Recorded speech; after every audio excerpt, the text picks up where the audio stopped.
Hello, everyone, and welcome to Snap Take. This is Glazer of Snap Judgments, the official podcast of Marvel Snap Zone, and this is an absolute emergency Snap Judgments. It's not, it's just Thanos is everywhere, so we're doing an all Thanos deck episode. I keep getting sent Thanos decks, so we're going to go over my four favorite Thanos decks that I've been sent so far from some top players, some really, really great builds that I want you to know about, while this is like the day of Thanos, so you need to be aware of these. Hopefully, you enjoy this very special video. We'll have the podcast out within the next couple days as we're able to. So the first deck we're going to talk about is this Unfit Parrot, Thanos Destroy. This list is awesome. This is probably the most common Thanos you'll be seeing on ladder. Varieties of this are everywhere. This is one of the highest win rate Thanos decks in the game. It is working very, very well right now. It's very, very consistent. Honestly, Lady Deathstrike is an absolute nightmare to deal with for an insane amount of decks. Misery gives you enough draws to see everything. Angel's a free 3 power. Mockingbird ends up just tiny. Death ends up tiny. You put up a ton of power with just enough control to really, really mess with opponents. This deck is awesome. You can find Unfit Parrot playing this deck to 10-0 at youtube.com/@unfitparrot. Again, at high infinite, this deck is also doing really well. I'm not just sharing it with the small sample size. The only cards you really need for this are Thanos and Misery. Cull can be Crossbones, you lose a bit, but not too much. Phastos is a bigger loss, but Okoye, Venom, or Carnage. And Lady Deathstrike is like your big cube stealer, but Venom or Carnage will do the job. I'd also personally consider Valkyrie. I've gotten a bunch of messages that yesterday's Valkyrie Thanos deck is working great for a lot of people, so if you want to check that out, it's at the start of yesterday's video. All right, so turn one is draw over hood, and turn two is the same basic thing. Turn three, I would probably play Phastos over anything else. Killmonger is also fine. There are times where you might want to Killmonger sooner, but they are few and far between. Turn four is Cull or Misery or Killmonger, and you sort of have to read the board to decide. If you need the draw, you go Misery. If you have Death in hand, and you need to destroy stuff, you go Misery. Um, Killmonger is obviously just a catch-all for just getting rid of cards. You can get rid of Hood and then immediately play a demon for a ton of power. If you're getting rid of a few opponent things, Killmonger's playing for like, I don't know, like 7, 8 power at least, and then you're dropping a demon, and then that's like a 12, 14 power turn easily. Or Cull, which is a 10 power, just drop it, big play. Turn five is generally speaking, I've been death striking more often than not. Sometimes I'm Mockingbird on four, sometimes on five. You can also drop great autocorrect. You can also drop Thanos on turn five. Cool. Turn six is death plus whatever else you can. I would like that usually to be Mockingbird. Sorry, not Mockingbird. Sometimes it's Mockingbird, but usually I'd like that to be Shang or Shadow King, but it depends on the board state, obviously. After this, a Thanos Arishem that works, but one last look at this beautiful deck. Props to Unfit Parrot for coming up with this extremely popular take on Thanos Destroy that's working really, really well into the current meta. Before we go further, I'm going to ask you to hit that sub button if you're willing. If you're new here, we do 7 days a week of Marvel Snap videos. This week, we've done 9 videos. We covered both the OTAs and the patch in their own videos, which means a data mine video and then all the decks and cards changed from the OTA with a giant extensive breakdown. If you're interested in that kind of thing, please hit the sub button. We do more videos than anyone, and we're trying to hit 16,000 by the end of 2024. We are at like 15,000, almost 300, so we have a chance at getting there. If you're willing to offer that extra support, it would mean the world to us. In addition, we are giving away a season pass a week. For tomorrow's video, we'll have an announcement for the winner of last week's season pass. Then we're giving away another surtur season pass this coming week.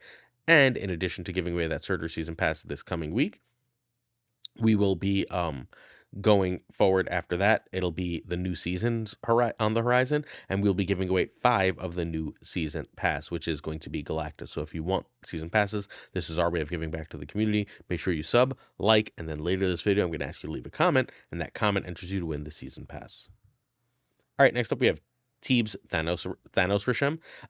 Whenever Teebs sends me a deck, I perk up because Teebs decks are awesome. They always work way better than you think. They're always a little bit janky and really, really cool. There is a slightly higher win rate version than this. I don't really care. This version is ridiculously fun, ridiculously powerful. You're not going to have the highest win rate with this deck, but oh my god, this Prince Cubes. The cube rate with this, if you're any good at retreating, is just through the roof.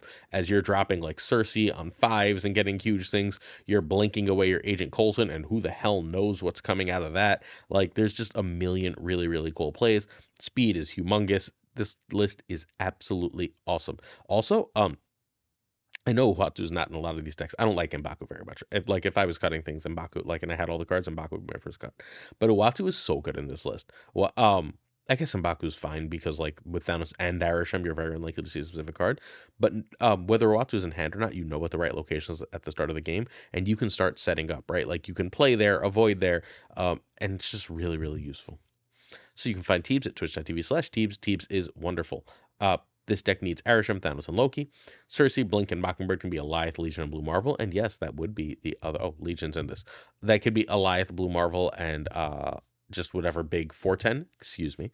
And then Speed can be Copycat, Wave, or Mobius. And yes, that is the fundamental difference between this deck and the other high win rate one. If you cut Speed for Copycat, you add Wave for one of the ones, and then you change Cersei and Mockingbird for Alioth and Blue Marble. You're at this highest win rate one. Again, I think this one is way more fun.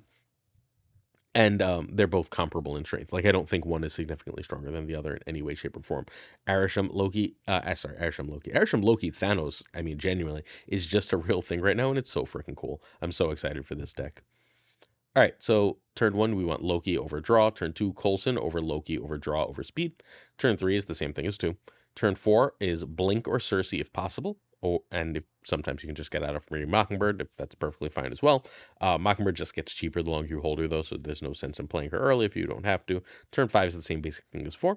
And then turn 6 is some combination of Shang, Thanos, or whatever big stuff you got. Because with this deck, you draw a ton of cards, and it's fundamentally impossible to know which big cards you're going to get. So you just drop a bunch of big shit to end the game and go, thank you, thanks for the cubes. I turned all my crappy cards into amazing cards with Cersei, or thank you, I pulled out a Magneto or an Alioth that I had no business pulling out to win the game.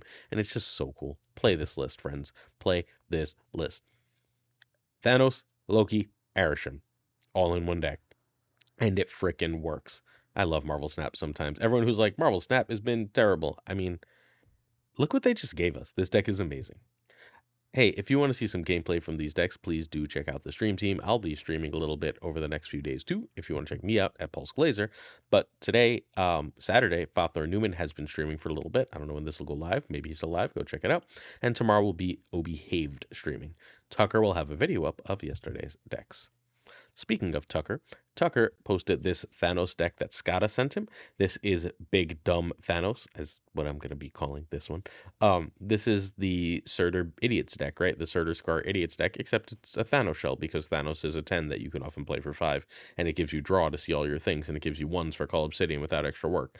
And, you know, Nico's awesome. This deck is really, really good. It's really, really fun. It's really, really strong. I think you should definitely play this list if you have access to it. I really am enjoying these Thanos lists. I don't think they're top of the meta. I'm not saying these are the best decks. I often give you like the number 1 ranked decks on the Infinite Leaderboard and stuff. This ain't that. Cool? This is just some really, really, really strong decks. All right, you can find Tuccrr at youtube.com/@Tuccrr. This deck needs Thanos, Surtur, and Scar. Nico or Hydra Bob can be Iceman, Ant-Man. Sort of pick your ones. You can also go with armor if you're not looking there. Mobius and Copycat, we're looking Phastos, Wave, Luke, Armor, and Kara. Phastos is actually good in Thanos decks, nowhere else, but actually good in Thanos decks. Cull can be Crossbones. Mockingbird and Sasquatch can be She-Hulk or Arrow. So Tuccrr climbed into the top 300 with this. Tucker's a phenomenal player, right? And he plays a lot of Marvel Snap, but climbing to the top 300 with this means that this is fairly legit. It gets real, real hard up there. So turn 1, you want draw over Bob over Nico. Unless Nico is destroy or turn into demon, then you can bump it up. Turn 2 is the same basic thing as 1.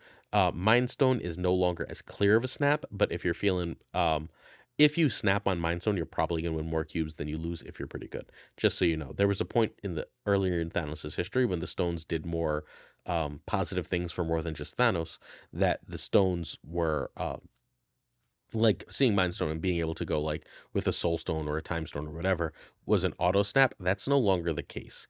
So don't auto snap, right? But that deck thinning that gets you more draw is really, really useful.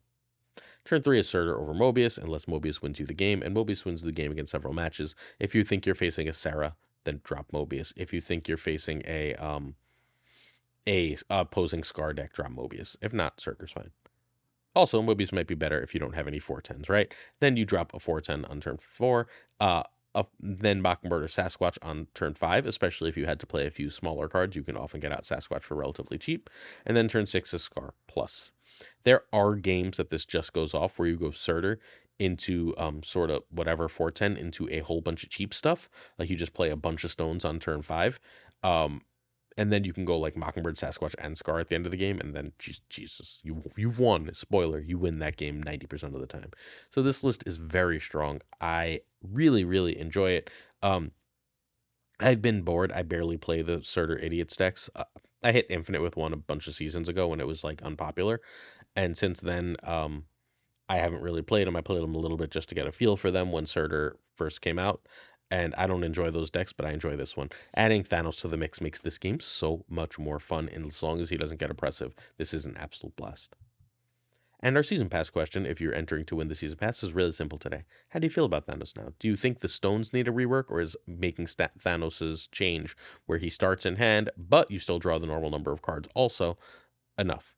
I'm gonna argue for a little bit more on the stones. I don't like that they only work with Thanos. I think that's kind of honestly boring. It makes them so much less interesting. So I don't think they should be as strong as they were, but I don't love them the way they are. That's my take. I wonder if you agree. I wonder what you think. And if you have any ideas for what these changes should be that aren't like busted and OP. All right, we're gonna finish with Barzy and Space built to Thanos. I have a group chat with them, and I came home to over 100 messages last night. I went out after work to lunch with a friend, and I came home and I opened my Discord, and I was like, why do I have 100 messages in this one chat? And it was them building this deck, and then they sent it to Sizer, and then Sizer sort of crushed with it. But like he's Sizer, so he just sort of crushes with things. This is built on the old Crazy Thanos shell. FAK Crazy is one of the best players in the world, as I sip my coffee, excuse me. Sorry about that. Early in the morning. FAK Crazy is one of the absolute best players in the world, bar none, no question. He was the number one player in both March and April. April with a combo of decks, but March with purely Thanos, and that was after a bunch of the nerfs. Um, he loves Hela Thanos, and this is a Hela Thanos brew based on his sort of archetype. Hela is really, really good with Luke Cage right now, so you want Luke Cage in your Hela decks, right? That seems obvious. But because of that, you also get anti-venom as an extra card to run, which I think is just super duper cool. You have Loki, you have Valentina, so you can just play a regular curve and win and just play good cards, but you also have this hella high roll that's absolutely backbreaking. So you can find Barzy at twitch.tv/Barzy with a million Ys. He doesn't stream a lot, but when he does, it's always a pleasure. This deck needs Loki, Thanos, Blob, Corvus, and Loki. Needs Loki twice. I don't know. Agent Venom can be Hellcow, and Agent should probably be Anti. I wonder. Huh. I don't have a proper turn by turn for this one. I'll do the turn by turn. It's simple enough. Mockingbird over She-Hulk over Lockjaw. Goliath over Scar. And ignore that. I knew I did that the second I started reading it. I was like, oh no, I went and did the last slide instead of finishing this one. All right. So turn one, you want draw stones. Obviously, Mindstone is still the best. Mindstone is much better than usual in this deck because of Corvus and Hela. So Mindstone is fairly often a snap here more than the other decks we've talked about. Turn two, if you can Loki, you should probably just Loki, especially if you have stones in hand so you can draw extra Loki cards. Valentine is perfectly fine, so it's more draw. Depends what you have. If you know what you're doing on, like, if you have a Corvus and Anti-Venom, which is going to be rare, right? Then Valentine is significantly worse, just draw more. Turn three is almost always Luke. You don't generally want to Corvus here, unless, again, you have an absolute ton of draw, or just a handful of big things that you can't do anything with. Turn five, Anti-Venom where possible. Again, Corvus and Luke remain the same. Turn five is often complicated if you don't draw Mockingbird, but that's part of why Valentine is here because you don't always have the best plays here. Thanos is also reasonably often a turn five play. If all else fails, and you can end up with Corvus on turn five. I really, really want Lockjaw in this, but it just didn't fit. And then finally, your turn six play is meant to generally be Hela, but Blob or Goliath are also obviously game-winning plays to end a game when you've just been playing a ton of tempo power. There's also, of course, the option to Shang-Chi and play an anti-venom card. Tons of power there. I love this list. I don't know how good this is. I'm not gonna lie. This is so high variance that every game feels like a complete freaking roller coaster. But Barzy's playing it, Sizer's playing it, Space made it. That means it's probably fairly legit, at least as a cube rate machine. And that's where I think Thanos is gonna shine right now. If you're good with Thanos, once you get the habit of it, this should be a cube rate machine with a lower win rate because of its high variance. Questions of the day. our first question. All right, so I got a bunch of comments. We're not actually doing questions as normal. I got a ton of comments that everyone is very sick of Snap ripping them off by nerfing season pass cards. Um, that's nonsense. That's a bullshit take. Like straight up, it's a complete bullshit take. Cool.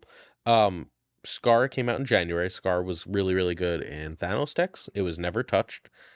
It's been in and out of the meta. It's been in the meta like 3 different times this year. It was finally in November nerfed by 1 power. The card is still alive. The card is still fine. Black Swan was a 3/5. It took a while to find a home. It was a bad card for a few months. It started to find a home around the summer, just as a 3/5 in various bounce shells. It was also okay in some Dracula dump stuff, but like that was never really like real. So it was okay in all those decks. And then they changed it to activate, and now it's one of the most important cards in the game. So Black Swan, 100% worth buying a season pass card. Even when it didn't work right away, it ended up great. Scar, even when it didn't work right away, it ended up great. Zemo was the next season pass card, and Zemo is a weird one because Zemo has never felt meta, but he's often been in top meta decks. There were specific times. Crazy used a mill deck as like about almost exactly half of his number one climb. The second season he finished number one, which suggests I think I might have missed a season pass card. I feel like I missed one, but whatever. Uh oh, I missed Hope. Hope Summers. Great card, never touched, right? 3/4 upon release, 3/4 now, does the exact same thing, has been in the meta constantly. I knew I missed one. All right, Zemo, because that was March, and that's the first season that Crazy finished. The second season, the Zemo season, Crazy used a mill that was really effective. Mill remained effective for that whole season, for the whole April season and the whole May season, with Zemo in all those decks. It went away at the end of the June season because Arishem came out, and that gave Zemo a problem. But before that, Zemo was just a meta card. Blank came out, was immediately a meta card with Leech. They nerf Leech, which I can see as our first negative. This is the first season pass card that like they did something to that then they took away that stopped working. But Blink is still in a ton of decks. Blink is still in the top decks. Husky Puppy's deck that we shared in yesterday's video is a top tier deck. Blink has never been worse than a tier 2 card and very often finds its way into numerous tier 1 decks. It's a real card. It's a good card. Gilgamesh was buffed. It was a 5/7, it became a 5/9. Zoo was meta for several seasons thereafter. Largely on the back, or at least partially on the back of that Gilgamesh buff, they made that season pass card worth it, worth your money. Gwenpool is one of the best cards in Marvel Snap. Has been one of the best cards in Marvel Snap since her release, and she keeps finding new homes. She's an incredible card. She's a season pass card that's ridiculously worth it. Kate Bishop is probably the best generic 2-drop in Marvel Snap. She's completely untouched. Those two are just home runs, right? Gilgamesh, Gwenpool, Kate Bishop. It's hard to say. They were meta relevant the day they were made, and then they've remained meta relevant since.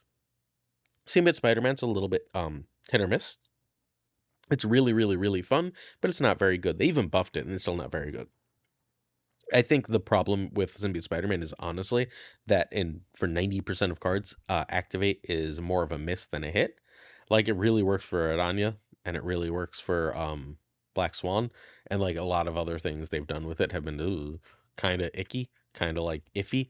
So I don't know. I think Symbiote Spider-Man's a miss, but like they did not nerf it out from under you. Agent Venom was nerfed from this OTA. This is the first OTA that they could have reasonably nerfed it. The last OTA they had before Agent Venom, Agent Venom was out, it was before even whatchamacallit, bounce card, Toxin came out. So they didn't have a reasonable chance of nerfing it, and they did not kill the card. Is it worse? Yes. It was probably the best card in Marvel Snap.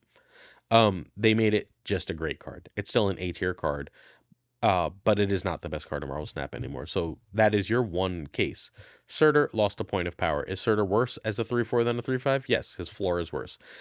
For basically 99% of the decks you're running him in, you still run him, and he's still probably the best card in the deck. He's still with two 10s, a 3/10, which is the best stats you're gonna get from a 3 without extra work. He still gets up to a 3/16 instead of a 3/17. That's not a big deal or whatever in that general area. If you go off with him, Surtur's loss of power is nothing. I'm not trying to tell you that your feelings are wrong, because feelings are valid, but the reality of what Marvel Snap has done since Ms. Marvel, really, because the capacity for that was Shaw. Since Ms. Marvel was be extremely careful with season pass cards, making sure that they are both good. Every card that we talked about, except Symbiote Spider-Man, has been in a meta deck at the top of the meta. They have had to nerf in a real way, like an actual nerf, exactly Agent Venom only, right? Surtur is like -1 power is leave me alone level of nerf. That is like, it makes it worse, right? But it's not like they're not letting it get to 10 power, so it doesn't work with Scar decks. Surtur is still an A tier to S tier card. Agent Venom is the one nerf over the last 11 months. Maybe Galacta does it again, and like now we might have a pattern developing and a problem, but that pattern just doesn't exist right now in the past year of Marvel Snap, since they went to this new way of testing their cards. I understand your frustration if you really enjoyed Agent Venom. You can still play Agent Venom in almost all the exact same decks outside of Cerebro. So things will be okay. Things are okay. Agent Venom is still a great card, but it is one card, not a pattern. Hopefully you understand and respect the argument here. And if there's a counter argument, I'd love to hear it. If there's a counter argument of them releasing a bunch of powerful stuff to nerf it, I'd love to hear it. The last big strong thing they released only to nerf it was Arishem, and Arishem's still meta. It's still one of the top 10 decks in Marvel Snap in all likelihood. It's just not 50% of all games, and no one wants one deck to be 50% of all games. Before that, the last thing they nerfed out of existence was Thanos in like March. So, I guess, okay, sorry. They nerfed away the Cannonball Professor X stuff, right? They're nerfing away negative player experience cards. Fine. But outside of that, they're not releasing OP stuff to then just immediately nerf it. It's not the case. At least in the past year. I think there was an argument for that around from Loki season to Ms. Marvel season. I think there were more misses than hits. For those 3 months last year, things were really bad, and the last September season, September of 2023, was really bad. That was Ravonna, who they missed with, but and had to fix. Mobius, Loki, and Alioth, and the original Alioth is broken. The original Loki is broken. The original Mobius is broken. So that was their big bad season, and I think that gave them a reputation of being worse at this than they are. If you think that's still what's happening, then please cite your evidence, right? Like, tell me where that is. I spend a lot of time thinking about this game. I do a bajillion videos every week. They're not doing what you think they're doing. Cool? Like, they're just not.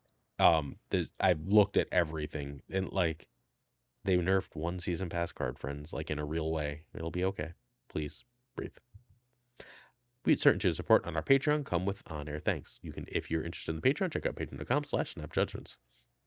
I'd like to say thank you to our friend Abigail Giesland, the great and wonderful and kind mandatory burnout, irregardless, who is both a person and a word, David G. Wingfield, Hellcow Life, Dirty Casual, not filthy, dirty, Danton, not Wonton, Danton, LAB, always kind, FaThorNewman, who's hopefully streaming right now, because as soon as I'm done, I'd like to go watch him, Good Dog Gamer, Inc., I am Frostman. You sure are. Ink is a Graphite fan, and Good Dog Gamer is a great dog who games.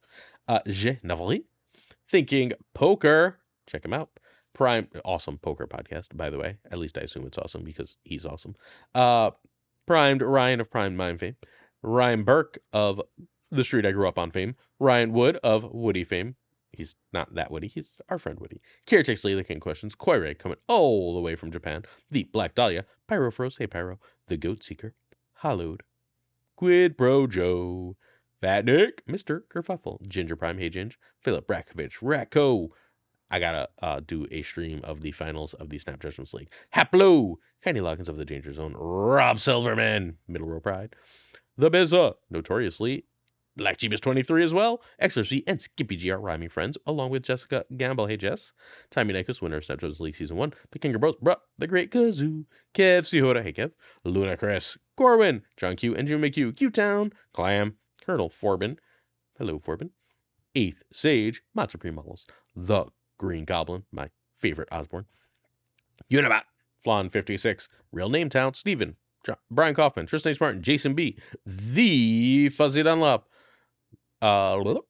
Spectrum Mix, woo, the only Mad H we'll ever need, DJ Mikey Hedgings, no frickin' flex, Ocularis, Mr. Craig Sterry, BG, Zodrex, check him out on Twitch, the King of Canada is on Twitch and YouTube, Deadman Falcon is on YouTube and Twitter, Jonesy, Spike Jones, is on Twitter and YouTube as well and has some awesome deck videos. The Great Two Ties, the amazing Lauren Whatevs. Check out our podcast, please. The Parry King Tuccrr. And of course, Gunny T, where the T stands for. Yesterday, we went over 10 decks with full deck guides. I know you don't want to miss it. It's linked right there. We got another video for your view and pleasure right below that. But yo, don't miss out on yesterday's. Trust. Peace.